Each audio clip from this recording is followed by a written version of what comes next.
Hello student, welcome to Johntech digital online platform. आज हम यहाँ पर VCTQ प्रोग्राम के अंतर्गत आपका नया सब्जेक्ट लेकर आए हैं जिसका नाम है मेजरमेंट, जिसका पहला क्वेश्चन है consider the following statement in connection with deflection and null type instrument. हमें क्या कह रहा है क्वेश्चन, हमें दो टाइप के इंस्ट्रूमेंट हमने पढ़े थे स्टार्टिंग में कि जब हमने मेजरमेंट स्टार्ट की थी तो वहां पर हमने दो टाइप के इंस्ट्रूमेंट के बारे में चर्चा की थी। एक तो नल डिफ्लेक्शन टाइप और एक डिफ्लेक्शन टाइप।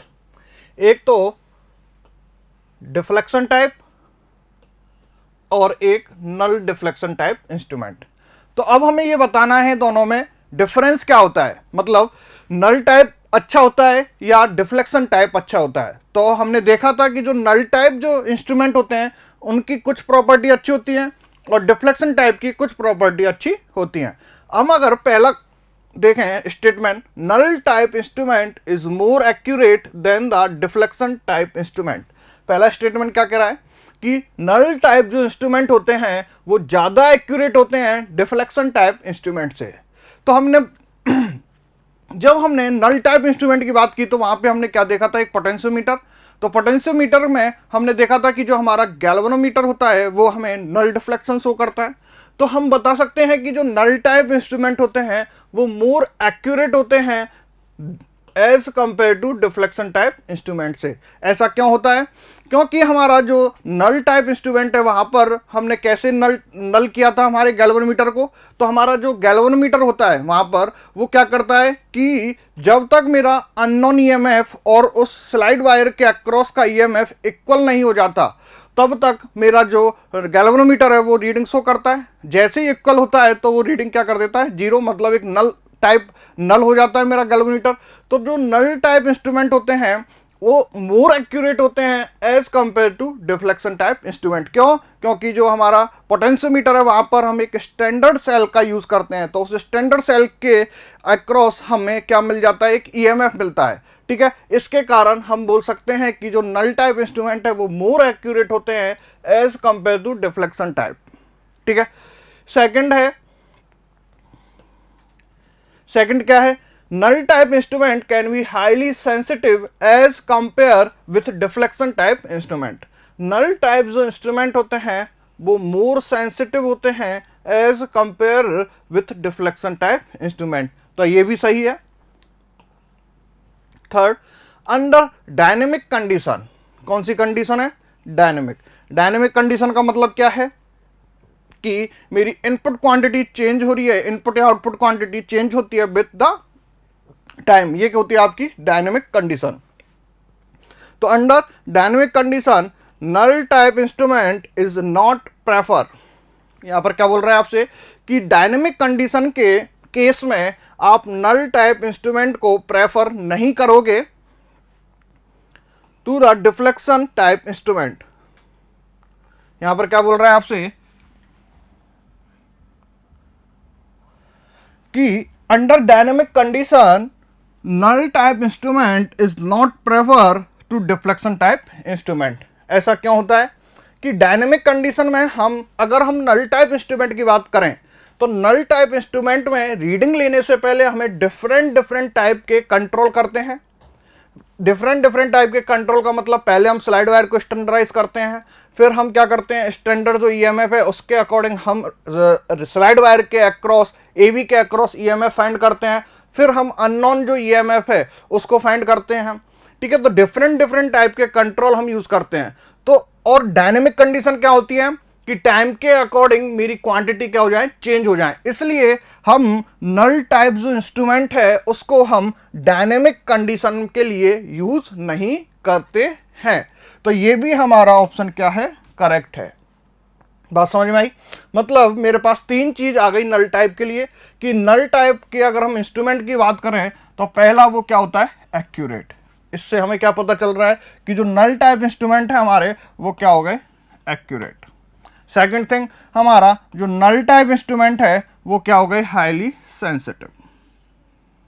और थर्ड चीज क्या हो गई कि डायनेमिक कंडीशन के लिए हम नल टाइप इंस्ट्रूमेंट का यूज नहीं करते हैं। फोर्थ क्या कहता है हमसे, response is faster in null type instrument as compare to deflection type instrument. क्या आप इसको सही बताओगे? रेस्पॉन्स की अगर हम बात करें तो हमें पता है कि हम किस तरह से स्लाइड वायर पर जॉकी को मूव कराते हैं, और तब तक मूव कराते हैं तब तक कि हमारा जो गैल्वेनो डिटेक्टर है वह क्या विक्षेप, शून्य विक्षेप या नल, हमें क्या शो नहीं कर देता, नल विक्षेप, नल डिफ्लेक्शन शो नहीं करता।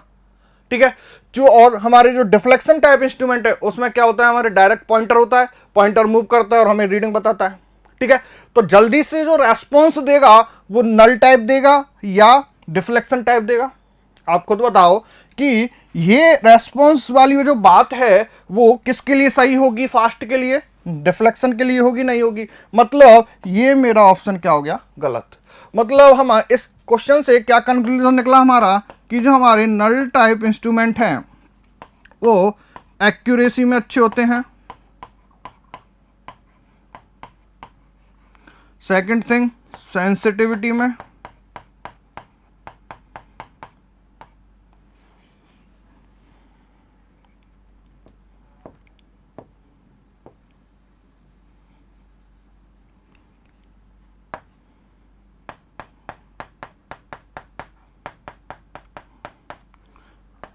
और डायनेमिक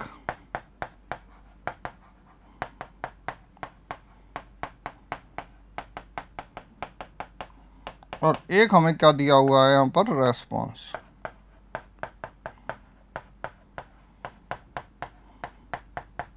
तो यहां से हमें क्या फाइंड हुआ, एक्यूरेसी, ठीक है, एज कंपेयर टू किसके, डिफ्लेक्शन के। ठीक है, सेंसिटिविटी, ठीक है, डायनेमिक कंडीशन के लिए यूज नहीं होता है, और रेस्पॉन्स जो है इसका क्या होता है, स्लो होता है एज कंपेयर टू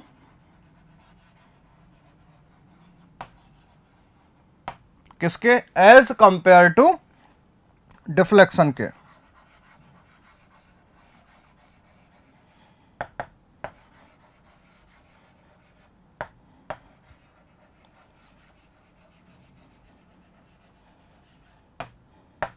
तो हमारे जो ऑप्शन हो गए, पहला ऑप्शन सही है, दूसरा ऑप्शन सही है, तीसरा ऑप्शन सही है और चौथा हमारा गलत होगा।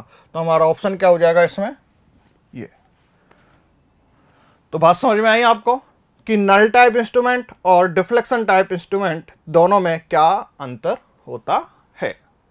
ठीक है, तो नल टाइप में इंस्ट्रूमेंट क्या हो गए, एक्यूरेट हो गए, और सेकंड हमारे हाईली सेंसिटिव हो गए, डायनेमिक कंडीशन के लिए ये उपयोग नहीं होते, और इनका जो रेस्पॉन्स है वो फास्टर नहीं होता as compare to deflection type, क्योंकि हमें काफ़ी कुछ करना पड़ता है, जबकि हमारा डिफ्लेक्शन टाइप तुरंत हमें जो पॉइंटर है वो रीडिंग शो करके दे देता है। तो रेस्पॉन्स की अगर हम बात करें तो रेस्पॉन्स इसका स्लो होता है एज कंपेयर टू किसके, डिफ्लेक्शन टाइप इंस्ट्रूमेंट के। इसलिए हमारा ऑप्शन क्या हो गया, ए।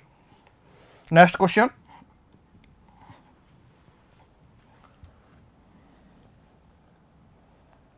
Loading effect is primarily cause by instrument.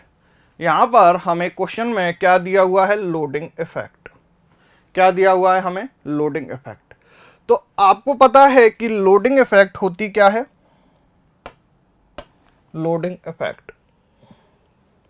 तो लोडिंग इफेक्ट होता क्या है, लोडिंग इफेक्ट क्या होता है कि कोई भी आपका एमीटर या वोल्टमीटर किसी भी लोड के अक्रॉस जब हम उसको लगाते हैं तो क्या होगा, उसके इंटरनल रेजिस्टेंस के कारण, या तो एमीटर या वोल्टमीटर, उस इंटरनल रेजिस्टेंस के कारण हमारा जो वैल्यू होती है, ट्रू वैल्यू, वो ट्रू वैल्यू हमें जो है प्राप्त नहीं होती है। उसमें कुछ हमें क्या मिलती है, बहुत कम मिलती है या बहुत ज़्यादा मिलती है। यही होता है हमारा लोडिंग इफेक्ट। मतलब लोड के अक्रॉस अगर हम एमीटर या वोल्टमीटर को लगाते हैं तो उनके इंटरनल रेजिस्टेंस के कारण मेरी जो रीडिंग होती है वो प्रॉपर नहीं आती है, और वही हमारी क्या कहलाती है, लोडिंग इफेक्ट।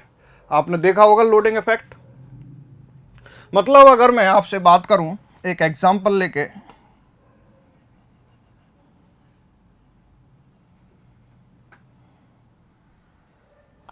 ये मान लो मेरा 100 वोल्ट मैंने दिया है यहाँ पर, और ये हमारा 50 ओम और 50। अगर इसके अक्रॉस अगर मैं वोल्टेज निकालता हूँ तो इसके अक्रॉस मेरा वोल्टेज कितना हो जाएगा 50 वोल्ट, और इसके अक्रॉस मेरा वोल्टेज कितना हो जाएगा 50 वोल्ट। ये तो मेरी ट्रू वैल्यू हो गई वोल्टेज अक्रॉस 50 ओम। तो voltage across 50 ohm is equal to 50 volt. ये मेरी कौन सी वैल्यू हो गई ट्रू वैल्यू, ये मेरी कौन सी हो गई ट्रू वैल्यू। अब यही क्वेश्चन हम क्या करें, हम एक वोल्ट मीटर लगा दें। क्या लगा दें हम यहाँ पर एक वोल्ट मीटर। क्या किया अभी हमने इसी में ही, यही क्वेश्चन है हमारा।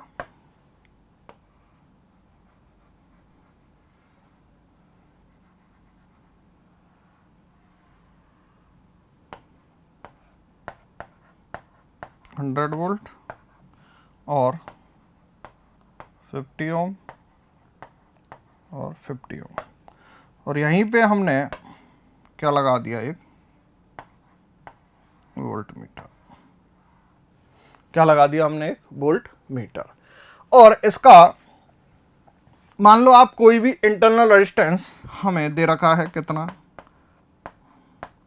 इसका इंटरनल रेजिस्टेंस हमें मान लो क्या दिया हुआ है 50 ओम। ठीक है, तो जैसे ही इसका इंटरनल रेजिस्टेंस मान लो 50 ओम हुआ तो ये इंटरनल रेजिस्टेंस हो जाएगा 50 ओम। तो इन दोनों का जो इक्विवेलेंट रेजिस्टेंस होगा वो क्या हो जाएगा 25 ओम, और ये हो गया 50 ओम, और ये हो गया 100। तो अब जो वोल्टेज आएगा वो किसके 25 ओम के अक्रॉस कितना आएगा टोटल वोल्टेज, किसके अक्रॉस निकालना है 25 के अक्रॉस, और टोटल कितना हो गया 75 33.33 वोल्ट।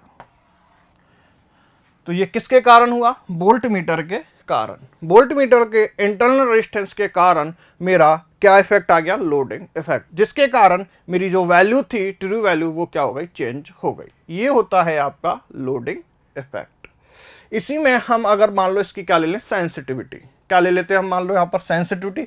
तो वहां पे भी क्या होता कि जितनी ज्यादा आप सेंसिटिविटी लोगे, क्या जितनी ज्यादा आप इसकी सेंसिटिविटी लोगे, मान लिया मैंने इसकी सेंसिटिविटी हो गई मेरी S1, एक और मैं वोल्ट मीटर लेता हूं उसकी सेंसिटिविटी मैंने मान ली क्या S2। ठीक है, तो जितनी ज्यादा मेरी सेंसिटिविटी होगी वोल्ट मीटर की उतना कम मुझे क्या मिलेगा, लोडिंग इफेक्ट, उतना ही कम मुझे क्या मिलेगा, लोडिंग इफेक्ट। ठीक है, तो ये मैंने आपको वीडियो लेक्चर जो है उसमें बताया है मैंने पूरा कि जो सेंसिटिविटी है और जो लोडिंग इफेक्ट है उसमें क्या रिलेशन होता है। तो सेंसिटिविटी और लोडिंग इफेक्ट में एक दूसरे के क्या होते हैं, अपोजिट। मतलब अगर सेंसिटिविटी मेरी इंक्रीज होगी तो मेरी जो लोडिंग इफेक्ट है मेरा वो क्या हो जाएगा, कम हो जाएगा, और अगर सेंसिटिविटी कम है तो मेरा लोडिंग इफेक्ट क्या हो जाएगा, ज्यादा हो जाएगा। तो यहां से अगर मैं बात करूं लोडिंग इफेक्ट की, तो loading effect is primary cause why instrument having. अब यहां पर आपसे क्वेश्चन में बोला है कि लोडिंग इफेक्ट मेरे उपकरण में होता क्यों है। अगर हम बात करें हाई रेजिस्टेंस की तो हाई रेजिस्टेंस नहीं होगा। अगर हम बात करें हाई सेंसिटिविटी तो हाई सेंसिटिविटी नहीं होगा, क्योंकि हाई सेंसिटिविटी से तो लोडिंग इफेक्ट क्या होता है, कम होता है। बात समझ में आ रही है कि हाई सेंसिटिविटी से तो लोडिंग इफेक्ट आता नहीं है, और लो सेंसिटिविटी, हाँ लो सेंसिटिविटी से मेरा लोडिंग इफेक्ट कॉज, यहां क्या पूछा है आपने, कॉज पूछा है, तो लो सेंसिटिविटी और हाई रेंज ये नहीं होगा। तो यहां से ऑप्शन मेरा क्या बनता है, सी। तो हमने रिलेशन भी पढ़ा था कि जो सेंसिटिविटी है वो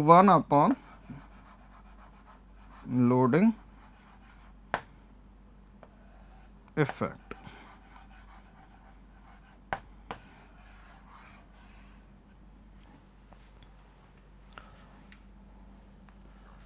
hysteresis in an instrument means, आपसे क्या पूछा गया है क्वेश्चन में कि मेरे जो उपकरण होते हैं उनमें हिस्टेरेसिस का मतलब क्या होता है।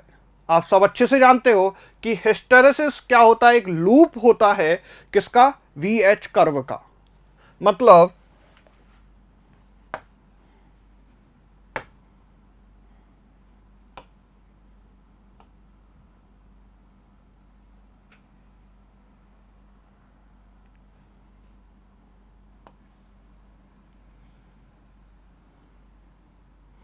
ये मेरे पास क्या है,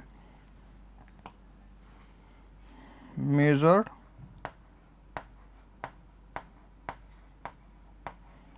क्वांटिटी,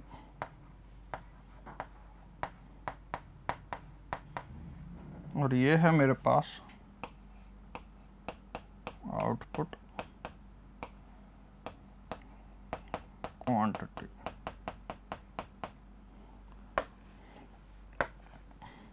अब क्या होता है,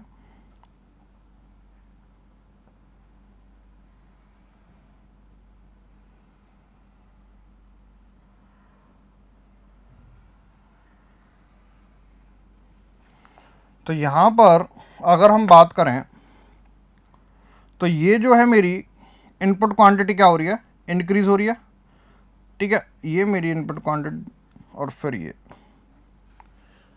तो यहां पर अगर मैं बात करूं जैसे जैसे मेरी इनपुट क्वांटिटी, ये क्या है मेरी, ये है मेरी maximum,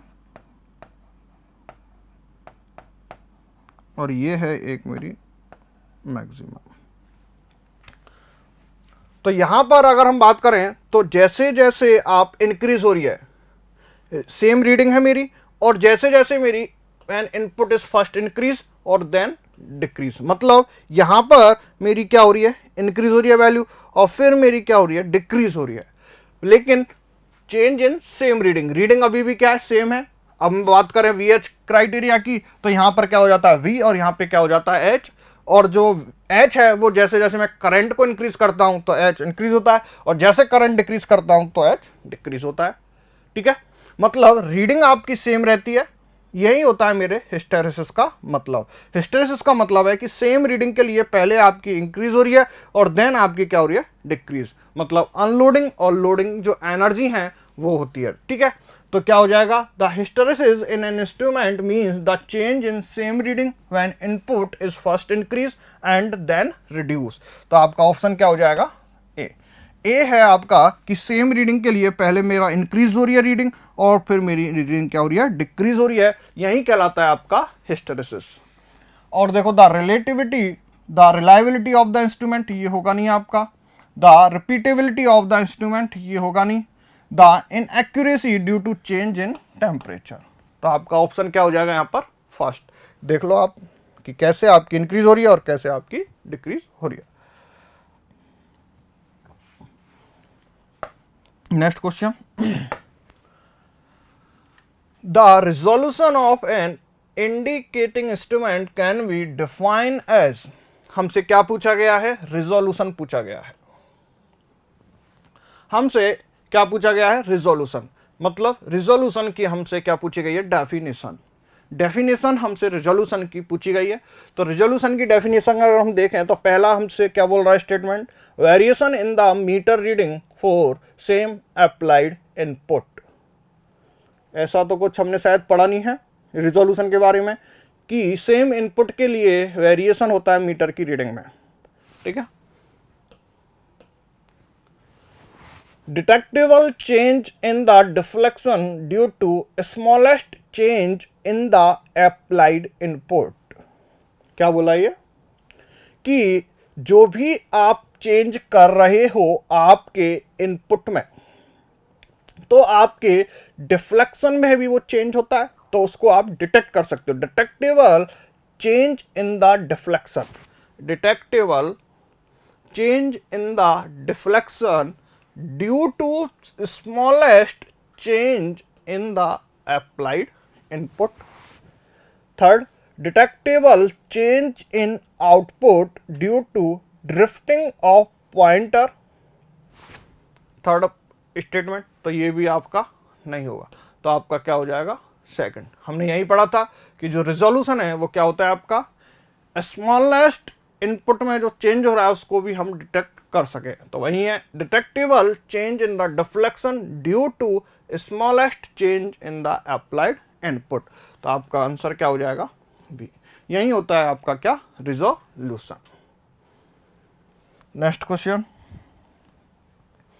delay line is essentially in a CRO to ensure that, ये क्या है, डिले लाइन। तो सीआरओ में आपसे पूछा गया है कि डिले लाइन को हम क्यों यूज करते हैं। तो अगर हम बात करें डिले लाइन की, तो जो डिले लाइन होती है हमारी वो कहां लगी होती है, हमारी वर्टिकल और हॉरिजॉन्टल जो डिफ्लेक्शन प्लेट होती है हमारी, उससे पहले हम क्या यूज करते हैं, डिले लाइन। मतलब हमारा यहां पर एक एम्पलीफायर होता है, उस एम्पलीफायर से हमारे सिग्नल जाते हैं। अब सिग्नल में हम यहां पर एक डिले लाइन यूज करते हैं और यहीं से हम एक जो इनपुट है वो किसको देते हैं, हम टाइम बेस्ड जनरेटर को, ठीक है। और डिले लाइन के बाद मेरी क्या जाती है, वर्टिकल डिफ्लेक्शन प्लेट आती है, वर्टिकल डिफ्लेक्शन प्लेट, और इधर से मेरी क्या जाती है, हॉरिजॉन्टल डिफ्लेक्शन प्लेट। तो डिले लाइन मतलब डिले करना, कोई भी चीज है, कोई भी सिग्नल है, उसको हमें क्या करना है, डिले करना है, इसलिए हम डिले लाइन का यूज करते हैं। मतलब क्या है कि मैंने कोई भी इनपुट अप्लाई किया जो मुझे मेजर करना है सीआरओ की स्क्रीन के द्वारा, तो मैं ये चाहता हूं कि दोनों सिग्नल एक साथ पहुंचे दोनों प्लेट पर, वर्टिकल डिफ्लेक्शन प्लेट पर भी और हॉरिजॉन्टल डिफ्लेक्शन प्लेट पर। तो इसके लिए मैं क्या यूज करता हूं, डिले लाइन, ठीक है। तो vertical signal start after the retrace period of the sweep signal, ठीक है। The sweep reaches the horizontal plate before desire signal under consideration, ठीक है। मतलब ये नहीं कि मेरा वर्टिकल जो डिफ्लेक्शन प्लेट पर जो हमने सिग्नल इनपुट सिग्नल अप्लाई किया है वो तो पहुंच गया, लेकिन मेरा जो टाइम बेस्ड जनरेटर है वो ट्रिगर ही नहीं हुआ, और उसके कारण मुझे रैंप वोल्टेज जो है या रैंप सिग्नल मुझे मेरे हॉरिजॉन्टल डिफ्लेक्शन प्लेट पे नहीं मिला, तो क्या रिट्रेस होगा, नहीं होगा। इसलिए the swap reaches the horizontal plate before the desired signal under consideration. Initial part of signal to be absorbed is not lost. तो आपका आंसर क्या हो जाएगा, ऑल ऑफ दी अबव। तो डिले लाइन जो होती हैं आपकी सीआरओ में, तो उनका यूज हम किस तरह से कर सकते हैं कि इसलिए हम जो डिले लाइन है सीआरओ में, उसका यूज हम डिफरेंट टाइप की लिए यूज करते हैं। पहला है vertical signal start after the retrace period of the sweep signal, the swap reaches the horizontal plate before the desired signal under consideration, initial part of the signal to be observed is not lost, or all of the above। तो आपका answer क्या हो जाएगा, all of the above।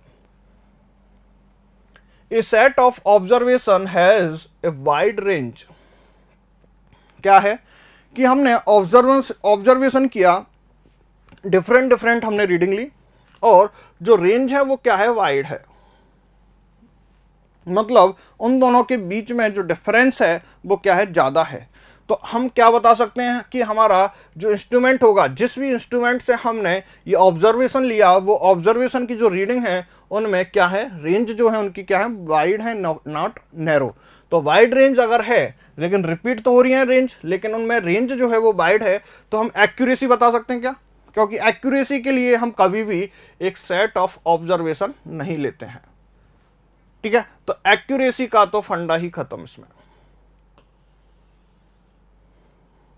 तो accuracy को तो हम set of observation से डिफाइन करते हैं क्या, नहीं, प्रिसीजन को हम सेट ऑफ ऑब्जर्वेशन से डिफाइन करते हैं। तो आपका आंसर क्या हो जाएगा, लो प्रिसीजन, ठीक है। जहां बात आ गई सेट ऑफ ऑब्जर्वेशन की, डिफरेंट रीडिंग हम लेते हैं, तो उससे हम ये बता सकते हैं कि हमारा जो इंस्ट्रूमेंट है वो हाई प्रिसीशियस है या low precision. The galvanometer is protect during transportation. ये क्या बोल रहे हैं कि गैल्वेनोमीटर को अगर हमें प्रोटेक्ट करना है ड्यूरिंग ट्रांसपोर्टेशन, तो उसके लिए हमें क्या करना होगा। होता क्या है कि जब आप गैल्वेनोमीटर को ट्रांसपोर्ट करते हो तो उसमें एक्सटर्नल मैग्नेटिक फील्ड के कारण उसमें ईएमएफ इंड्यूस हो जाता है। तो उस ईएमएफ इंड्यूस ना हो उसके लिए हम क्या यूज करते हैं, एक रेजिस्टेंस यूज करते हैं, critical damping resistance across the galvanometer terminal. हम उसको शॉर्ट भी नहीं कर सकते क्योंकि बहुत ज़्यादा करंट फ्लो होने लग जाएगी, ठीक है। इसलिए कभी भी हम उसका शॉर्ट टर्मिनल नहीं करते हैं। कीपिंग द गैल्वेनोमीटर, ये होगा नहीं आपका ओपन, और connecting a capacitor across the galvanometer terminal, ये नहीं होगा।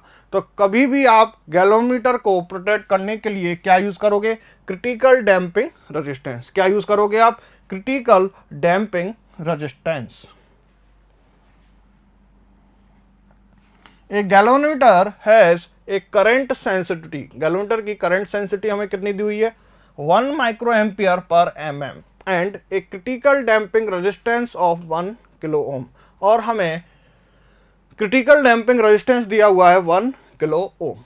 The voltage sensitivity and the mega ohm sensitivity respectively.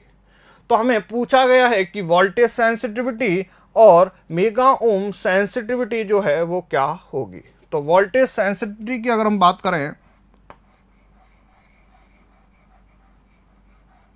Voltage sensitivity, तो वोल्टेज सेंसिटिव हो जाएगी 1/1000। क्या हो जाएगी? 1/1000 वोल्ट पर mm। तो यहां से क्या आ जाएगा आपके पास? अगर मैं इसको ऊपर लेके जाता हूं, क्योंकि यहां पर किस में है, सारे ऑप्शन मिली में, तो मिली में है, तो ये क्या हो जाएगा? 1 मिली वोल्ट पर mm। और अगर हम बात करें किसकी? मेगा ओम सेंसिटिविटी की,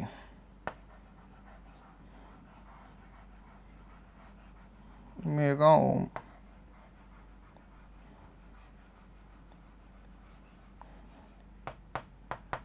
मेगा ओम जो सेंसिटिविटी है वो क्या हो जाएगी? 1/1 × 10⁻⁻6।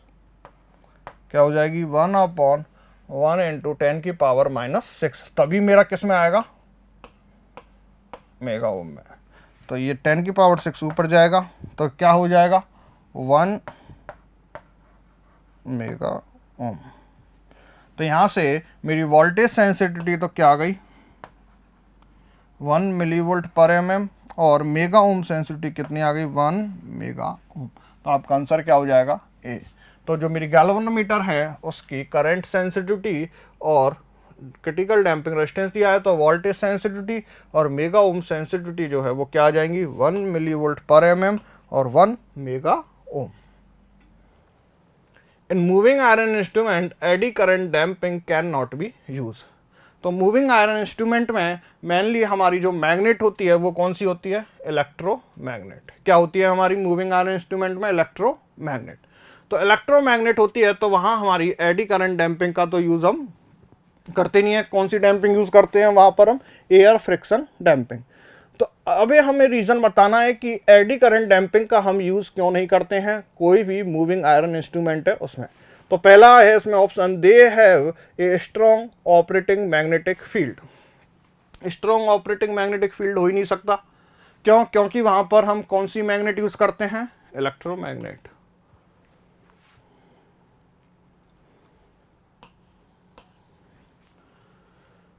दे are not normally use in vertical position. इसका तो कोई मतलब ही नहीं है। They are not normally use, हम करते हैं कभी कभी वर्टिकल भी, इसलिए वहां पर हमारी जो कंट्रोलिंग टॉर्क है वो दोनों प्रोवाइड करा सकते हैं हम। कौन कौन सी? एक तो हमारी स्प्रिंग के द्वारा हम कंट्रोलिंग टॉर्क प्रोवाइड कराते हैं, और हम एक और किसके द्वारा प्रोवाइड कराते हैं? वर्टिकल में वेट हम यूज करते हैं वहां पर, बैलेंस वेट और हमारा कंट्रोल वेट होता है। ठीक है, तो हमारी दो तरह की डैम्पिंग यहाँ पर हम यूज कर सकते हैं वर्टिकल के कारण, और तो ये ऑप्शन भी गलत। Third, they need a large damping force which can only be provide by air friction. इससे कोई मतलब नहीं है इसका एडी करंट से। The introduction of a permanent magnet require for eddy current damping would distort the existing weak operating magnetic field. तो ये हो जाएगा इसका ऑप्शन, क्योंकि इसका जो ऑपरेटिंग फील्ड है वो क्या होता है? वीक होता है, जबकि हमारा जो परमानेंट मैग्नेट होता है PMMC, वहाँ पर हम मैग्नेट जो यूज़ करते हैं वो कौन से यूज़ करते हैं? परमानेंट मैग्नेट, जिसके कारण उसका मैग्नेटिक फील्ड क्या होता है? स्ट्रॉन्ग होता है, तो उसको डिस्टॉर्ट नहीं हो पाता है। चूंकि यहाँ पर मूविंग आयरन की बात कर रहे हैं, तो मूविंग आयरन में हमारी मैग्नेट क्या होती है? इलेक्ट्रोमैग्नेट, उसका ऑपरेटिंग फील्ड क्या होता है? वीक होता है। इसलिए जो मोस्ट अप्रोप्रिएट जो आंसर होगा आपका वो क्या हो जाएगा? डी। एक करंट, हमें करंट दी हुई है 10 + 5 sin ωt + 3 sin 2 ωt is measured using a moving iron instrument. The reading would be, हमें रीडिंग बतानी है, तो हमें पता है कि जो मूविंग आयरन इंस्ट्रूमेंट है वो कौन सी रीड करता है? RMS value.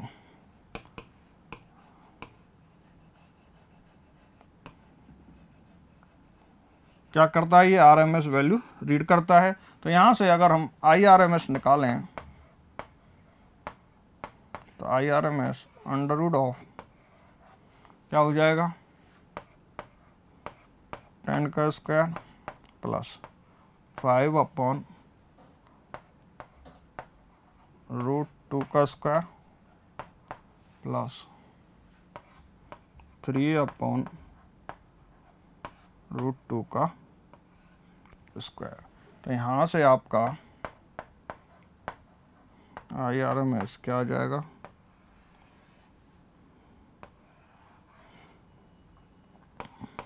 100 plus 25/2 plus 9/2। अगर हम इसका अब सोल्व करते हैं तो 25/2 12.5 प्लस 4.5 प्लस 100, तो ये आ गया रूट ऑफ, यह आ जाएगा 10.81। तो यहाँ से आपका IRMS क्या आ जाएगा, 10.82 एम्पियर। तो यहाँ से आपका आंसर क्या आ जाएगा, 10.82 एम्पियर। तो यहाँ से आपका आंसर क्या आ गया, C. Next question, in a PMMC instrument the central spring stiffness and the strength of magnet decrease. मतलब हमें spring stiffness KC and the strength of magnet B, ये दोनों डिक्रीज होती हैं।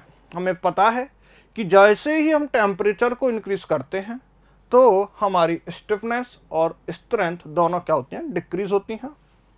और वो डिक्रीज हो रही हैं, वो कितनी हो रही हैं, 0.04% और 0.02% due to rise in temperature by 1 degree centigrade.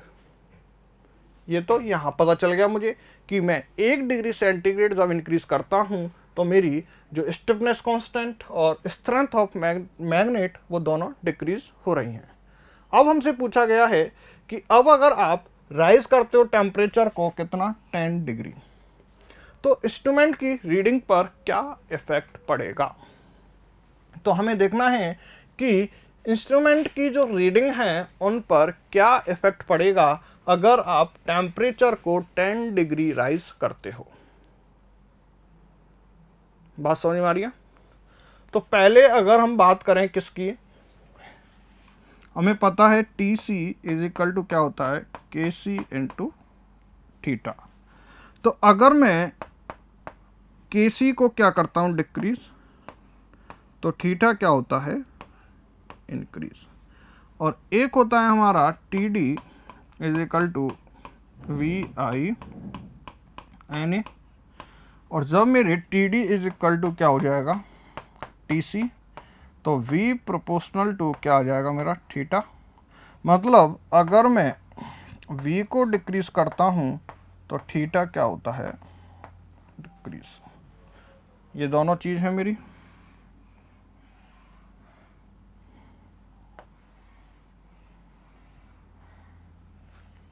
बात समझ में आ रही है। अब अगर मेरा 1 डिग्री सेंटीग्रेड राइज करने पर KC तो कितना, 0.04% और V 0.02% क्या होता है, डिक्रीज होता है। अगर यही टेम्परेचर में क्या कर दूं, 10 degree 10 degree when 10 degree centigrade rise in temperature,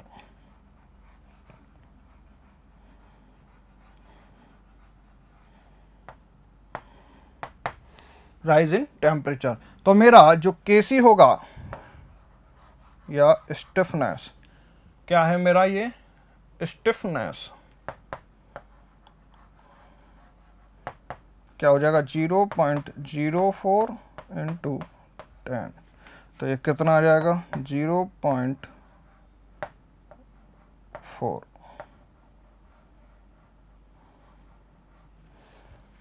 और मैग्नेटिक स्ट्रेंथ ऑफ मैग्नेट,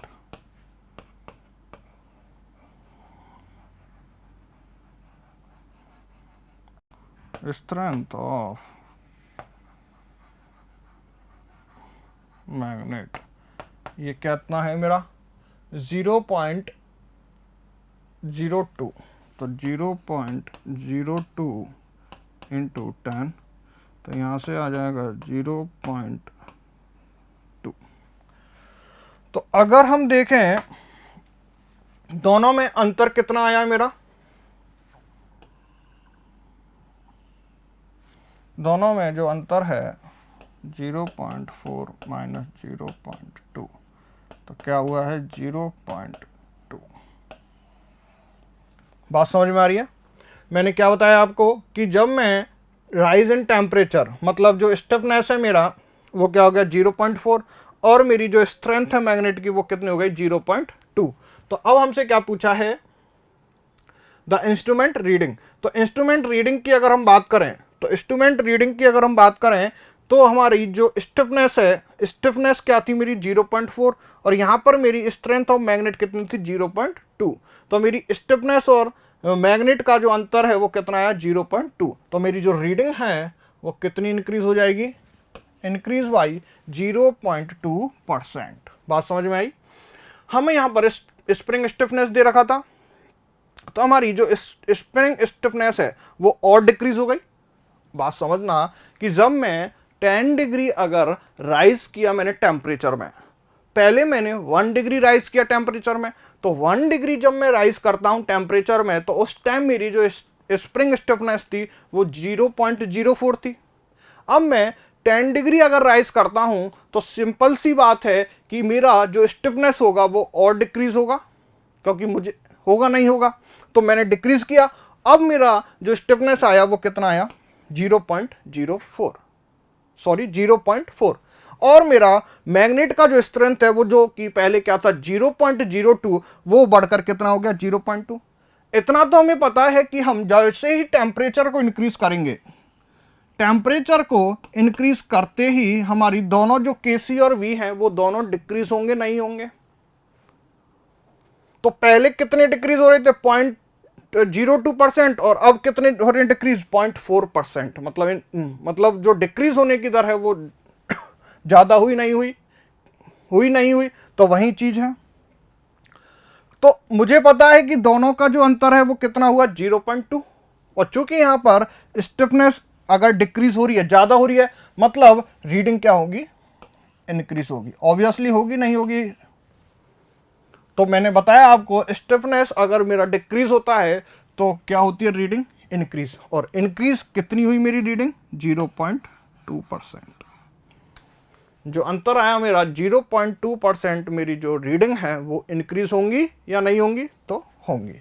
तो यहां से आपका आंसर क्या आ गया कि मेरी जो रीडिंग है इंस्ट्रूमेंट की वो 0.2% क्या हो गई इंक्रीज हो गई। Consider the following instrument, MI instrument, electrostatic instrument और electrodynamometer instrument. Which of the above instrument is are free from hysteresis and eddy current losses। तो अगर हम MI की बात करें तो MI में हमने देखा था कि हमारा हिस्टेरेसिस होगा नहीं होगा, होगा क्योंकि वहां हम मैग्नेट यूज करते हैं। इलेक्ट्रोडायनामोमीटर की अगर हम बात करें तो वहां पे भी हम मैग्नेट यूज करते हैं, करंट कॉइल और प्रेशर कॉइल, ठीक है, तो वहां पे भी हमारा मैग्नेट यूज होता है। लेकिन जो इलेक्ट्रोस्टैटिक इंस्ट्रूमेंट है उस केस में हमारा कोई भी मैग्नेट यूज नहीं होता, तो वहां कोई भी मेरी हिस्टेरेसिस और एडी करंट लॉसेस नहीं होते। तो आपका ऑप्शन क्या हो जाएगा 2, क्योंकि इसमें आपके होते हैं और इसमें भी आपके होते हैं, इसमें आपका कोई भी मैग्नेट यूज नहीं होता, तो इसके कारण यहाँ पर कोई भी हिस्टेरेसिस और एडी करंट लॉसेस आपको नहीं मिलते हैं, जिसके कारण हमारा इलेक्ट्रोस्टैटिक जो इंस्ट्रूमेंट है वो फ्री रहता है किससे, इन दोनों एरर से, हिस्टैरिसीस और एडी करंट लॉसेस से। What is the clamp on ammeter? Clamp on ammeter nothing but क्या है ये? स्प्लिट कोर टाइप सीटी। क्या है? स्प्लिट कोर टाइप सीटी। मतलब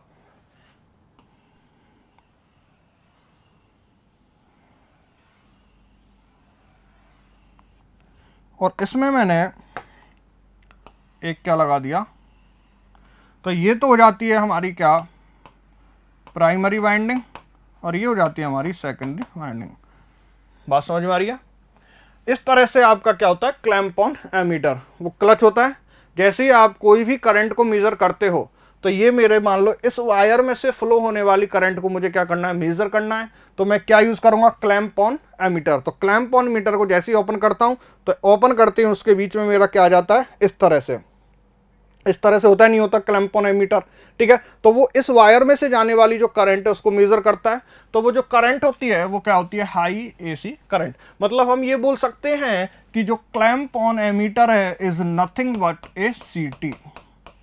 और वो सीटी कौन सा? स्प्लिट कोर टाइप सीटी। स्प्लिट कोर टाइप सीटी, ये nothing but split core type सीटी। मैंने ये आपको समझा रखा है किसमें? इंस्ट्रूमेंट ट्रांसफार्मर के डिप्लोमा के लेक्चर में यूट्यूब पे डला हुआ है, उसमें मैंने आपको समझा रखा है कि स्प्लिट कोर टाइप सीटी क्या होता है, क्लैंप ऑन एमीटर क्या होते हैं। तो ये उसकी हो जाती है प्राइमरी वाइंडिंग, और ये क्या करती है? जो सेकेंडरी वाइंडिंग। और इस पे हम क्या लगा देते हैं? एक एमीटर या वोल्ट मीटर जो हमें मेजर करके देता है, ठीक है। तो जो क्लैंप ऑन एमीटर है वो कुछ नहीं होता, एक सीटी होता है। और सीटी भी कौन सा होता है? आपका स्प्लिट कोर टाइप सीटी। तो हम बोल सकते हैं कि जो क्लैंप ऑन एमीटर है वो आपको कौन सी करंट को मेजर करके देता है? हाई एसी करंट को।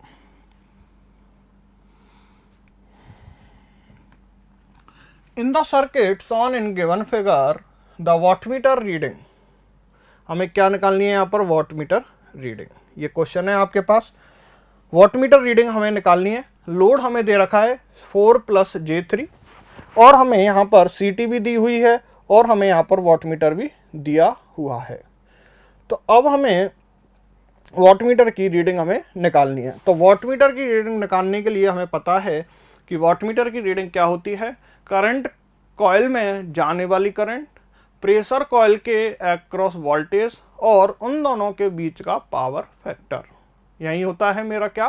Power. P = VI cos phi। कोई भी वॉटमीटर, उसमें आपकी एक करंट कॉइल होती है, एक प्रेशर कॉइल होती है। तो करंट कॉइल हमें करंट मेजर करके देती है, प्रेशर कॉइल हमें वोल्टेज मेजर करके देता है, और उन दोनों के बीच का हम क्या निकाल लेते हैं? Power factor. तो ये होती है हमारी क्या? रीडिंग। तो इसमें अगर हम देखें तो यहां पर हमें, ये तो हमारा क्या हो गया? सीटी। ये तो हमारा क्या हो गया? सीटी। और ये हमारा क्या हो गया? वॉटमीटर। बात समझ में आ रही है? तो अगर कैसे भी करके मैं इस करंट कॉइल में, वॉटमीटर की ये तो क्या हो गई? Current coil. ये वॉटमीटर क्या हो गई? Pressure coil. ये प्रेशर कॉइल इसके अक्रॉस लगी होती है, सप्लाई के अक्रॉस, आपको पता है। तो शायद मैं बोल सकता हूं कि ये जो वोल्टेज होगी वही वोल्टेज किसके अक्रॉस होगी? प्रेशर कॉइल के अक्रॉस। मतलब मुझे पावर मेजरमेंट करने के लिए वोल्टेज की जो रिक्वायरमेंट थी वो वोल्टेज तो मुझे आ गई। मतलब प्रेशर कॉइल के अक्रॉस मैंने वोल्टेज फाइंड कर ली, और वो कितनी हो गई? 200 वोल्ट। अब मुझे इस करंट कॉइल में जाने वाली करंट फाइंड करनी है। इस करंट कॉइल में जाने वाली करंट मुझे फाइंड करनी है। तो इस करंट कॉइल में जाने वाली करंट को फाइंड करने के लिए पहले मुझे ये करंट फाइंड करनी पड़ेगी, लोड में जाने वाली करंट। तो अगर हम ये करंट अगर फाइंड कर लेते हैं, लोड करंट, तो लोड करंट अगर हम फाइंड करें तो IL = V/Z। तो V क्या है मेरा? 200, और Z जो है वो क्या हो जाएगा? √4 का स्क्वायर प्लस 3 का स्क्वायर। 4 हो गया आपका 16, 3 का स्क्वायर हो गया 9। तो 16 और 9 कितने हो गए आपके? 25, और 25 का रूट कितना हो गया? 5। तो IL हो गया आपका 40 एम्पियर। तो ये आ गया मेरा 40 एम्पियर इस कॉइल में से जाने वाली करंट। अब हमें जो फाइंड करनी है करंट, वो कौन सी करनी है, ये कॉइल, इस कॉइल में से जाने वाली करंट मुझे फाइंड करनी है। तो इस कॉइल में से जाने वाली करंट क्या हो जाएगी आपकी 40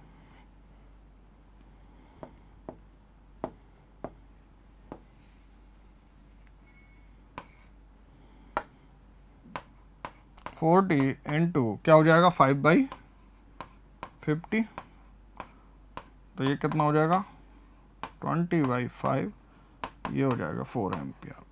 होगी नहीं होगी? तो ये करंट आ गई मेरी 4 एम्पियर।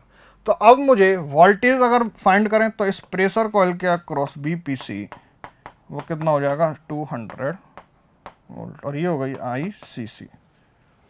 अब मेरा जो एक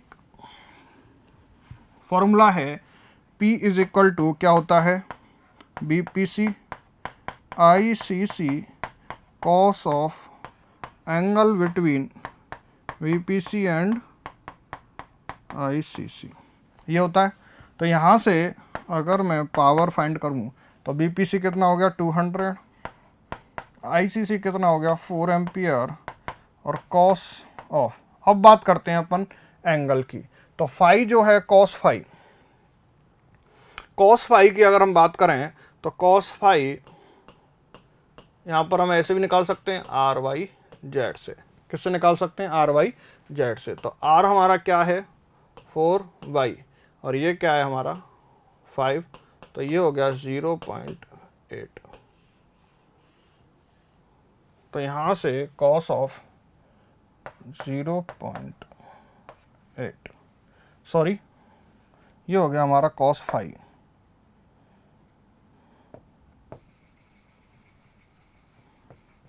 हमने डायरेक्ट निकाल लिया cos फाई, तो cos फाई हो गया 0.8। तो अब इसको अगर हम कैलकुलेट करें 200 इंटू 4 इंटू 0.8, तो ये कितना आ जाएगा 640 वाट। तो आपका आंसर कितना आ जाएगा V। तो ये हो गया आपका क्या 640 वाट। तो इस तरह से आप फाइंड कर सकते हो किसी भी वाट मीटर की रीडिंग को। If 3-phase power is measured with the help of 2 wattmeter method in a balance load with the application of 3-phase balance voltage, variation in reading of wattmeter will depend on, हमें variation जो हमारा reading है wattmeter की उसमें जो variation होगा वो किसके द्वारा होगा। तो अगर हम बात करें पहले ऑप्शन की लोड ओनली लिखा हुआ है, तो अगर हम लोड की बात करें तो हमारा इफेक्ट पड़ता है नहीं पड़ता? बिल्कुल। कैसे? अगर आप लोड लैगिंग लेते हो या लीडिंग लेते हो तो सिंपल सी बात है डिफेक्ट होगा नहीं होगा इफेक्ट, तो लोड ओनली होगा। Second power factor only, power factor भी होगा क्योंकि 30 + 5 30 -5 ये भी होगा। या हम बोल सकते हैं लोड एंड पावर फैक्टर दोनों, तो आपके ऑप्शन क्या हो जाएगा दोनों, लोड एंड पावर फैक्टर। तो आपकी जो वाटमीटर की रीडिंग होती हैं वो लोड और पावर फैक्टर दोनों पे क्या करती है डिपेंड करती है नहीं करती? आप लीडिंग के लिए निकालोगे तो अलग आएगी, लोड लैगिंग के लिए निकालोगे तब आपकी पावर वो रीडिंग अलग आती है। तो आपका जो वाटमीटर का जो रीडिंग है, वाटमीटर की जो रीडिंग है वो आपकी लोड और पावर फैक्टर दोनों पे डिपेंड करती है। In the measurement of power on balance load by 2 wattmeter method in 3-phase circuit, the reading of wattmeter are 3 kilowatt and 1 kilowatt respectively. The latter being obtained after reversing the connection of current coil, the power factor of the load. हमसे क्या बोला गया है कि हमारे यहाँ पर 2 wattmeter हैं। एक वाटमीटर तो हमें रीडिंग देता है 3 किलोवाट की और 1 वाट मीटर हमें रीडिंग देता है 1 किलो वाट की। लेकिन एक जो वाट मीटर है मतलब 1 किलो वाट, वो जो रीडिंग आती हैं वो आती हैं आपकी जब आप करंट कॉइल के कनेक्शन को क्या कर देते हो, रिवर्स। ठीक है, तो मतलब हमारी P1 की बात करें तो P1 हो गया हमारा 3 किलो वाट और P2 है वो हो गया हमारा 1 किलो वाट। ठीक है, अब हमारा केस हमें दे रखा है after reversing the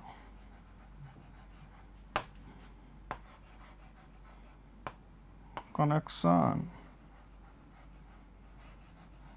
after reversing the connection of current coil, P2 is equal to -1 kilowatt. तो यहाँ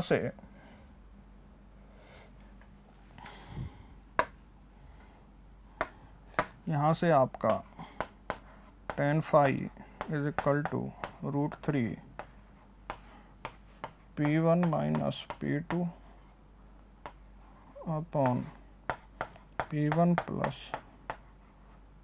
P2। तो यहाँ से आपका फाई क्या हो जाएगा,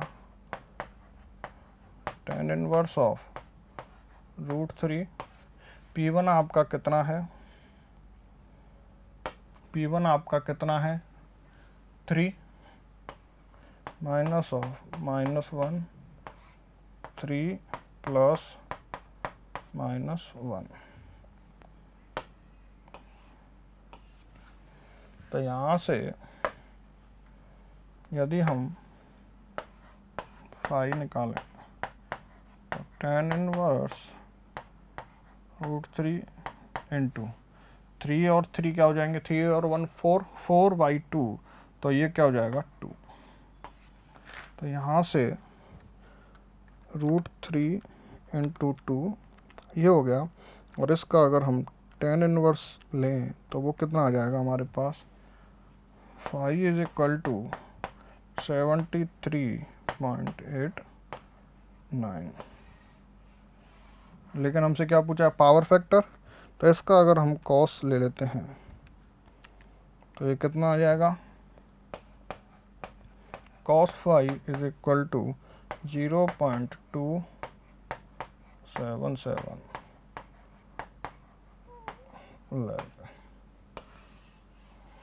आंसर क्या आ गया आपका 0.277। तो आपका आंसर क्या आ जाएगा यहाँ पर 0.277। तो इस तरह से हम क्वेश्चन का एनकाउंटर कर सकते हैं। ठीक है, the current coil of single phase energy meter is wound on. हमसे क्या दिया हुआ है, एक एनर्जी मीटर। तो एनर्जी मीटर में हमें पता है कि जो एक तो होती है हमारी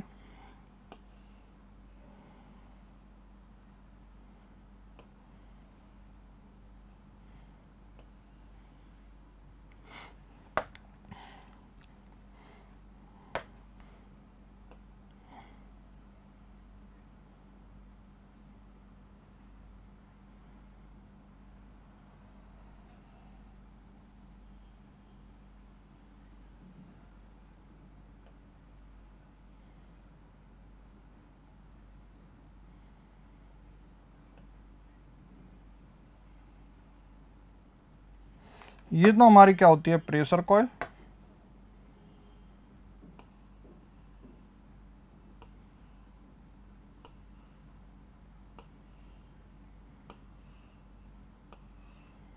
और ये होती है हमारी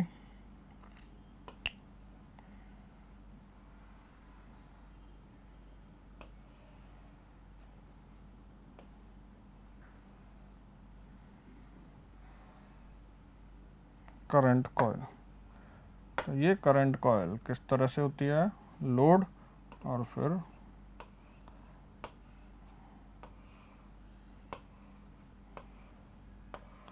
इस तरह से। तो ये हो गई हमारी क्या, करंट कॉइल और ये हो गई हमारी प्रेशर कॉइल। तो यहाँ पर आपसे क्या बोला है कि जो करंट कॉइल है 1 लिम्ब होता नहीं है, 2 लिम्ब होते हैं, 1 और 2। Both the limb of laminated coil but different, ये डिफरेंट नहीं होगा। सेंटर ऑफ द लिम्ब, ये गलत, तो आपका ऑप्शन क्या हो जाएगा बी। दोनों लिम्ब हैं आपके और equal number of turns. Creep error में occur in induction type energy meter. Creep error क्या होती है आपकी एट नो लोड कंडीशन। आपको पता है कि जो क्रीप एरर है, जो आपकी क्रीप एरर होती है एट नो लोड या लाइट लोड कंडीशन, ठीक है, तो वो आपकी या तो क्या होती है ओवर फ्रिक्शन के कारण या फिर ओवर वोल्टेज के कारण, ठीक है। तो यहाँ पर incorrect position of brake magnet, नहीं, इससे कोई इफेक्ट नहीं पड़ता हमारी क्रीप एरर पे। Incorrect adjustment of position of setting vent, ये स्पीड, ये किस पे डिपेंड, ये किसको इफेक्ट करते हैं, स्पीड को। इंक्रीज इन टेम्परेचर, नहीं। तो ओवर वोल्टेज अक्रॉस, तो आपको पता है कि जो क्रीप एरर है वो ओवर वोल्टेज के कारण, ओवर फ्रिक्शन के कारण आपकी क्रीप एरर रहती है। फ्रिक्शन कंपनसेशन मेथड यूज करते हैं, जिसके कारण आपकी जो डिस्क है एल्युमिनियम डिस्क वो कंटिन्यूसली क्या करती रहती है, रोटेट। तो वो क्या हो जाता है ओवर फ्रिक्शन, या फिर हम बता सकते हैं over voltage across the voltage coil. Which of the following is the main cause of creeping in induction type energy meter? अब हमें बताना है कि ऐसा कौन सा मेन मेथड है क्रीपिंग एरर का इंडक्शन टाइप एनर्जी मीटर में। तो यहाँ पर है friction compensation, lag and lead compensation, overload compensation या ब्रेकिंग टॉर्क प्रोड्यूसिंग सिस्टम। देखो पहला क्वेश्चन क्या था, इसमें क्या था, क्रीप एरर में cause occur in induction type energy meter is due to over voltage across the voltage coil. यही क्वेश्चन है आपको, और डिफरेंट आपके ऑप्शन है, दोनों में अंतर है, पहले क्वेश्चन में अंतर और दूसरे में अलग अलग है क्वेश्चन में ऑप्शन। तो यहाँ पर अगर हम देखें तो हमने क्या बताया था आपका ओवर फ्रिक्शन कंपनसेशन मेथड। तो अगर आप बात करते हो ओवरलोड कंपनसेशन की तो ये आपका नहीं होगा, लैग लीड कंपनसेशन ये नहीं होगा, ब्रेकिंग टॉर्क ये नहीं होगा, फ्रिक्शन कंपनसेशन। मतलब फ्रिक्शन कंपनसेशन जो मेथड यूज करते हैं हम, उसके कारण हमारी जो डिस्क है वो कंटिन्यूसली क्या करती है, रोटेट करती है, जिसके कारण हमारी क्रिपिंग आती है किसमें, एनर्जी मीटर में। और एक रीजन क्या था हमारा, over voltage. A DC ampere hour meter is rated for 15 ampere to 50 volt. The meter constant हमें दे रखा है एम्पियर सेकंड पर revolution. The metre constant eight rated voltage में बी एक्सप्रेस। अब हमें क्या दिया हुआ है यहाँ पर, हमें निकालना है मीटर कांस्टेंट, और मीटर कांस्टेंट क्या होता है, रिवॉल्यूशन पर किलोवाट आवर। लेकिन हमें जो मीटर कांस्टेंट दिया हुआ है के डैश, वो कितना है हमारा 14.4 एम्पियर सेकंड अपॉन रिवॉल्यूशन। तो अगर मुझे इसको यही बनाना है तो इसके लिए मैं क्या करता हूं, k is equal to 1 upon K dash, ये कर देता हूं। तो k is equal to 1 upon K dash क्या है आपके पास 14.4, ठीक है, एम्पियर सेकंड, और रिवॉल्यूशन ऊपर आ जाएगा 1 इंटू रिवॉल्यूशन अपॉन 14.4। अब यहां पर हमें क्या बनाना है, किलोवाट आवर। क्या बनाना है हमें, किलोवाट आवर। तो किलोवाट आवर बनाने के लिए हमें क्या चाहिएगा, यहाँ पर हमें वोल्टेज दे रखा है कितना 250, एम्पियर से एम्पियर कैंसिल आउट हो जाएगा, ठीक है, एम्पियर की जो मेरी क्वांटिटी है वो खत्म हो जाएगी। तो यहाँ पर क्या आ जाएगा 250 वोल्ट इनटू, और हमें किस में बनाना है, ये सेकंड है, कहाँ है ये सेकंड है। तो सेकंड को अगर हमें आवर बनाना है तो 1 अपॉन इनटू, और ये आ गया अब हमारे पास क्या, वाट आवर। वाट आवर को किलो में चेंज करना है तो 1 डिवाइड बाई 1000। तो यहाँ से जब हम इसको सॉल्व करते हैं तो कितना आएगा, K is equal to 14.4 into 250, ये आ गया आपका 3600। 3600 से 3600 क्या हो गया, कैंसिल आउट, तो 1 इंटू रिवॉल्यूशन डिवाइड बाई ये 3600 1 डिवाइड बाई 1000। तो यहाँ से के क्या आ गया आपका 1000 रिवॉल्यूशन पर किलोवाट आवर। तो आपकी के की वैल्यू क्या आ गई, 1000 रिवॉल्यूशन पर किलोवाट आवर। तो आपका आंसर क्या आ जाएगा, सी। तो आपका आंसर क्या आ जाएगा यहाँ पे, सी, 1000 रिवॉल्यूशन किलोवाट आवर। तो इस तरह से आपका क्या आ जाएगा, 1000। To measure low resistance 4 terminal approach is prefer. हमें क्या बोल रहा है ये, कि हमें लो रेजिस्टेंस को मेजर करना है। तो मैंने आपको बताया था कि जो लो रेजिस्टेंस है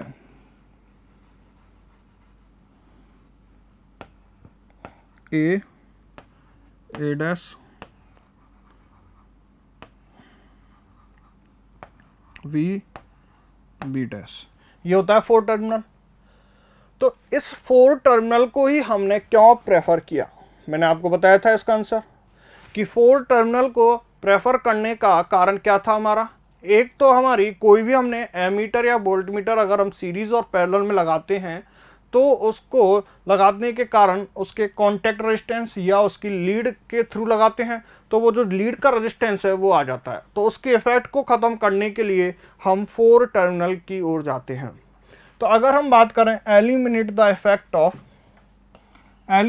effect of thermo electric EMF, तो इसके लिए हम क्या यूज़ करते थे, रिवर्स कनेक्शन यूज़ करते थे। मतलब हम इसके लिए डुअल कनेक्शन यूज करते थे बैटरी के लिए। यहाँ पर हमने केल्विन डबल ब्रिज में जब हमने देखा तो वहाँ हमने डुअल स्विच यूज किया था। मतलब एक बार हमने एक कनेक्शन में, फिर हमने दूसरी बार कनेक्शन को क्या कर दिया, रिवर्स कर दिया। तो उसके कारण क्या हो गया, थर्मोइलेक्ट्रिक जो ईएमएफ है वो क्या हो गया, खत्म हो गया। मतलब 4 टर्मिनल का यूज हम किसके लिए करते हैं, only eliminate the effect of lead and contact resistance. इसलिए हम किसकी तरफ जाते हैं, 4 टर्मिनल की तरफ। ये होता है आपका क्या, लो रेजिस्टेंस। और मीडियम रेजिस्टेंस कितने टर्मिनल होते हैं आपके, मीडियम के आपके 2 टर्मिनल, और हाई रेजिस्टेंस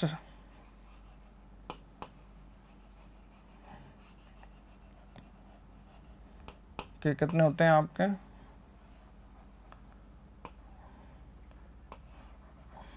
3 टर्मिनल। तो आपसे जो पूछा गया है वो क्या पूछा गया है कि आप 4 टर्मिनल का यूज़ क्यों करते हो। तो 4 टर्मिनल का जो यूज़ है वो हम किसके लिए करते हैं, eliminate the effect of lead and contact resistance. तो आपका ऑप्शन क्या हो जाएगा, यहाँ पर डी ऑप्शन आपका प्रेफर कर दिया जाएगा। In a Kelvin double bridge, हमारे पास एक केल्विन डबल ब्रिज है जिसमें 2 sets of reading are taken. हमने बताया आपको कि 2 सेट लेते हैं हम, बैटरी के कनेक्शन को हम रिवर्स करके 2 सेट लेते हैं रीडिंग का।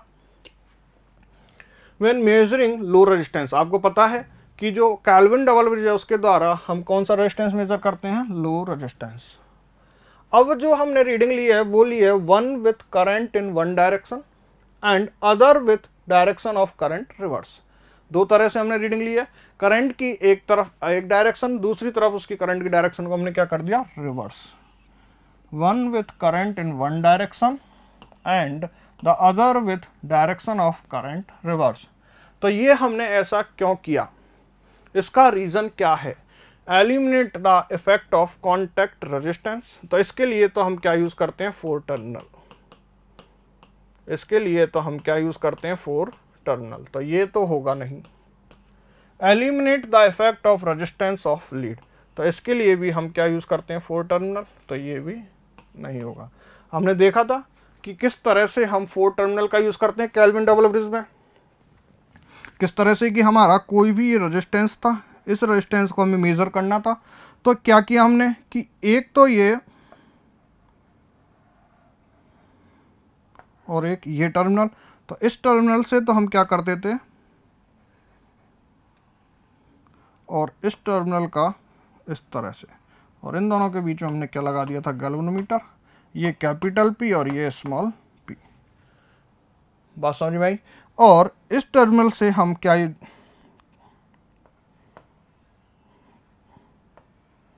और ये टर्मिनल हमारा क्या हो जाता,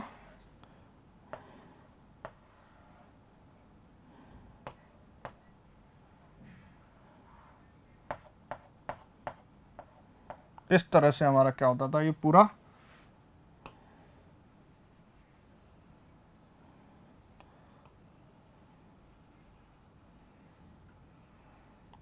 ये small P small Q capital P capital Q, और ये हो गया आपका, और ये हो गया आपका स्टैंडर्ड रेजिस्टेंस एस, और ये हो गया, इस तरह से कुछ आपका केल्विन डबल ब्रिज होता था। तो ये 4 टर्मिनल हुआ नहीं हुआ, ये आपकी क्या हो गई डुअल स्विच। ठीक है, तो correct the effect of change in battery voltage, eliminate the effect of thermoelectric EMF, और किसके द्वारा, इसके द्वारा, हम उसके ईएमएफ को किसके द्वारा, थर्मोइलेक्ट्रिक ईएमएफ को, तो ये होता था हमारा अननोन रेजिस्टेंस स्मॉल आर। तो इसकी वैल्यू हम, ये हो गया हमारा 4 टर्मिनल, 1 2 3 और 1 4। ठीक है, तो ये इस तरह से हमारा प्रॉपर एक क्या होता है kelvin double bridge method. A high resistance cannot be measured by simple ammeter voltmeter principle। अब क्या बोल रहा है ये कि हमने पढ़ा था कि हम अगर लो रेजिस्टेंस की बात करते हैं,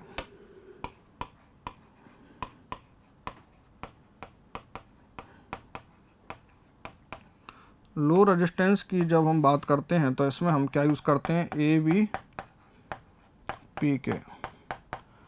जब हम मीडियम रेजिस्टेंस की बात करते हैं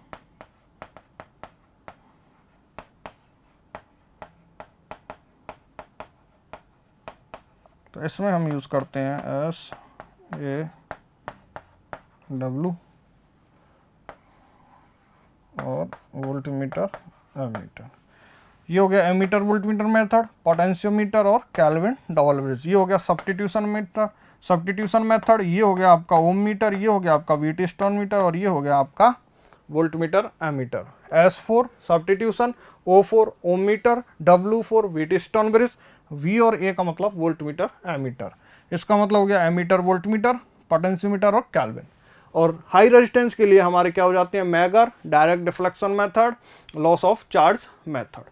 अब ये बोल रहा है आपसे कि जो हाई रेजिस्टेंस आपने मेजर किया किसके द्वारा, मैगर के द्वारा, लॉस ऑफ चार्ज के द्वारा, क्यों नहीं हम इसके द्वारा यूज कर लेते हैं, can not be measure by simple ammeter voltmeter principle.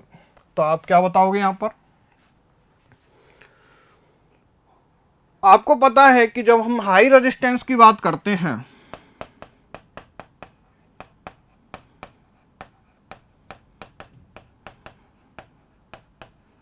तो हाई रेजिस्टेंस कितने टर्मिनल होता है, 3 टर्मिनल। कितने टर्मिनल होता है, 3 टर्मिनल। और तीसरा टर्मिनल किसके लिए होता है, लीकेज करंट को खत्म करने के लिए। तो अगर मैंने मान लो हाई रेजिस्टेंस को मेजर किया सिंपल एमीटर वोल्टमीटर के द्वारा, तो क्या मैं लीकेज करंट को नेगलेक्ट कर पाऊंगा, नहीं कर पाऊंगा। ठीक है, उसमें कुछ अरेंजमेंट होते हैं मेरे मैगर में, या हम बात करते हैं लॉस ऑफ चार्ज मेथड में, वो क्या करता है कि जो लीकेज करंट है उसको नेगलेक्ट कर देता है। लेकिन अगर मैं इसी मेथड का यूज करूं एमीटर और वोल्टमीटर का, तो ये हमारे लीकेज करंट को नेगलेक्ट नहीं कर पाते हैं। इसलिए हमारा जो ऑप्शन है वो क्या हो जाएगा, C. The potentiometer is standardized for making it.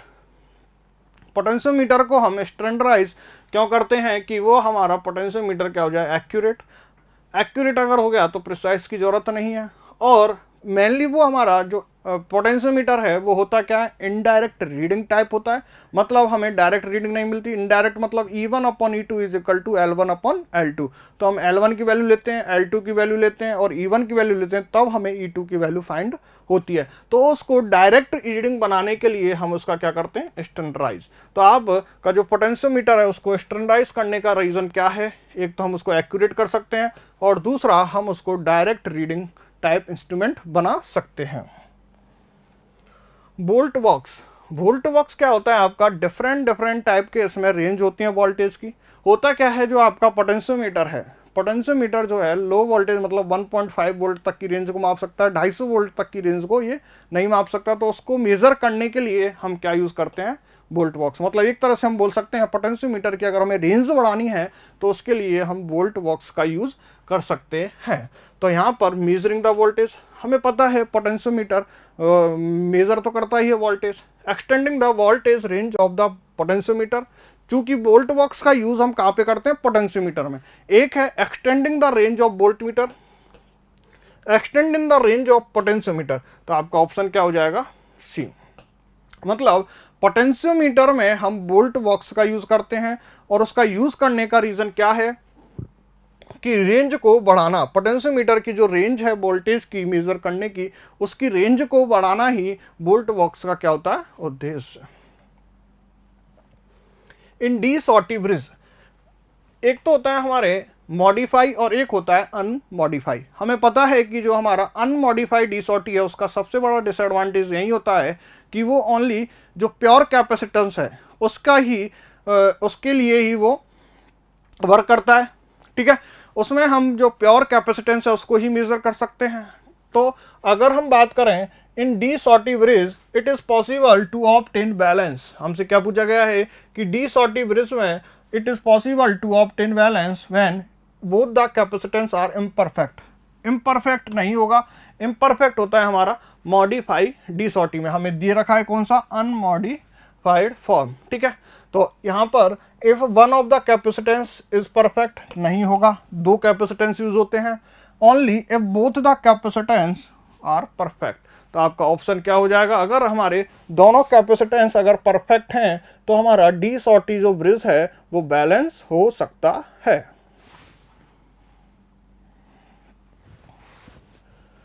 Securing bridge can be used to measure which one of the following। तो हमें पता है कि जो सेक्रिंग ब्रिज है उसका यूज हम कैपेसिटेंस को मेजर, इंडक्टेंस और क्यू वैल्यू ये होता नहीं है हमारा। इसके लिए हम यूज क्या करते हैं, Maxwell inductance bridge, Anderson bridge या हेज ब्रिज। तो क्यू ऑफ कॉइल, इनके लिए हमारे जो ब्रिज हैं वो क्या होते हैं, हमारे हेज ब्रिज हो गए, एंडरसन ब्रिज हो गए और हमारे मैक्सवेल इंडक्टेंस कैपेसिटेंस ब्रिज हो गए। वेरी स्मॉल रेजिस्टेंस, इसके लिए हम क्या यूज करते हैं, ammeter voltmeter method, potentiometer, Kelvin double bridge method. तो हमारा बचा ऑप्शन कौन सा, D, capacitance and its power factor. तो हमारा जो सेक्रिंग ब्रिज है उसका यूज हम कैपेसिटेंस और पावर फैक्टर को मेजर करने के काम में लेते हैं। Which one of the following is basically a current sensitive instrument? अब यहां पर आपसे पूछा गया है कि ऐसा कौन सा इंस्ट्रूमेंट है जो कि करंट सेंसिटिव इंस्ट्रूमेंट कहलाता है। अगर हम सीआरओ की बात करें तो ये हमारे इलेक्ट्रॉनिक्स इंस्ट्रूमेंट हो गया सीआरओ। और इलेक्ट्रॉनिक्स अगर इंस्ट्रूमेंट है तो बेसिकली ये कौन सा सेंसिटिव होगा, वोल्टेज सेंसिटिव डिवाइस। मतलब ये हमारी क्या हो गई, वोल्टेज सेंसिटिव डिवाइस। अगर हम इलेक्ट्रोस्टैटिक इंस्ट्रूमेंट की बात करें तो इसमें भी हमारी मेनली किसके लिए आती है, जो हमारा फोर्स आता है वो वी स्क्वायर की टर्म में आता है। तो ये भी हमारी वोल्टेज सेंसिटिव डिवाइस हो गई। और हमारी एफईटी इनपुट, ये भी इलेक्ट्रॉनिक वोल्टमीटर है, ये भी हमारी क्या हो गई, वोल्टेज सेंसिटिव डिवाइस। मतलब ये सारी हमारी क्या हो गई, इलेक्ट्रॉनिक्स डिवाइस। तो हमारा बचा क्या, एक पीएमएमसी इंस्ट्रूमेंट। तो पीएमएमसी जो इंस्ट्रूमेंट है वो मेनली कौन सी डिवाइस होती है, मेरी करंट सेंसिटिव इंस्ट्रूमेंट।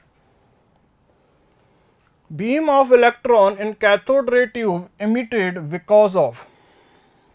हमसे क्या पूछा गया है कि जो इलेक्ट्रॉन बीम होता है सीआरटी में वो इमिटेट होता है, किसके कारण होता है, तो वो आपकी क्या कहलाती है, थर्मोनिक इमिशन। थर्मोनिक इमिशन के प्रोसेस के अकॉर्डिंग हमारा जो कैथोड रे है, कैथोड जो होती है वो इलेक्ट्रॉन को उत्सर्जित करती है। इलेक्ट्रॉन उत्सर्जित होकर कहाँ जाते हैं, सीआरओ की स्क्रीन पर, और उसमें उसके सीआरओ की स्क्रीन के जाने के बीच में काफ़ी टाइप के कंपोनेंट का हम यूज़ करते हैं। जैसे हमारा हो गया एक्सिलरेटिंग एनोड, फिर हमारा हो जाता है deflection, pre accelerating, vertical deflection plate, horizontal deflection plate. Different type के हमने कंपोनेंट पढ़े थे सीआरओ में। तो आपसे यहाँ पर ओनली ये पूछा गया है कि जो इलेक्ट्रॉन बीम है कैथोड रे ट्यूब में, वो इलेक्ट्रॉन को उत्सर्जित करती है, वो किसका रीज़न है, किसके कारण करती है, तो thermionic emission. In CRO the time based generator, यहाँ पर आपसे क्या पूछा गया है कि टाइम बेस्ड जो जनरेटर है supply ramp voltage. Time based जो जनरेटर होता है वो सप्लाई करता है वोल्टेज को, रैंप वोल्टेज को, और कौन से के लिए करता है, हॉरिजॉन्टल या वर्टिकल। तो हमें जो भी इनपुट को डिस्प्ले कराना होता है सीआरओ की स्क्रीन पर, तो वहाँ उसके लिए हम यूज़ करते हैं क्या, वर्टिकल डिफ्लेक्शन प्लेट। मतलब जो भी हमें इनपुट डिस्प्ले कराना है सीआरओ की स्क्रीन पर, वो किस पे देते हैं हम, वर्टिकल डिफ्लेक्शन प्लेट पर। तो ये तो होगा नहीं, अगर ये नहीं होगा तो ये होगा नहीं, और ये हो जाएगा आपका ये डी। तो आपका जो टाइम बेस्ड जनरेटर है वो सप्लाई करता है रैंप वोल्टेज, वो किस पे करता है, हॉरिजॉन्टल डिफ्लेक्टिंग प्लेट पर। इस तरह से आज हमारे मेजरमेंट के 30 क्वेश्चन हमने देखे। डिफरेंट टाइप के टॉपिक से हमने आज 30 क्वेश्चन को रीड किया है। इस तरह से आपके हर तरह की जो एग्ज़ाम है वहाँ पर आपके थ्योरी क्वेश्चन ज़्यादा बनते हैं। इस तरह से आज हमारा BCTQ प्रोग्राम के अंतर्गत हमने मेजरमेंट के 30 क्वेश्चन का पूरा एक कवर किया है। अगली जो हमारी क्लास होगी उसमें हम नेक्स्ट सब्जेक्ट लेकर आएंगे। Thank you all of you.